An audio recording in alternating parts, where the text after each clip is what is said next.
Мамадыш шахматы тарихында яңа бит. Шәһәрнең беренче мәктәбендә шахмат зонасы ачылу тантанасы булып узды. Чарада республиканың дәүләт советы депутаты Марат Галиев һәм район җитәкчелеге катнашты.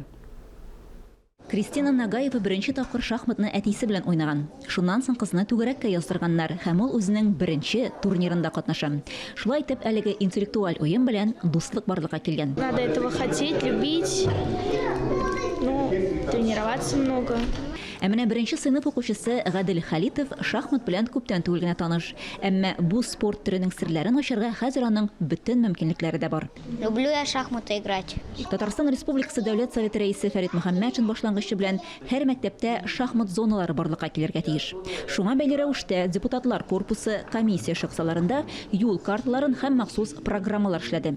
Ай саен республиканың һәр районында мәктәпләрдә шахмат зоналары һәм класслар оештырылачак дигән карар кабул ителде. У нас было несколько комплектов. Безнең беренче комплект шахмат бар иде. Аларны бер-бер артлы югалттык. Хәзер яңа комплектлар алдык. Бик шатбыз. Мамадыш шәһәренең беренче санлы мәктәбе дә шахмат зоналы булды. Республиканың дәүләт советы рәисе урынбасары Марат Әхмәтов уку йортына 3 дәнә шахмат һәм шахмат сәгатьләре тапшырды.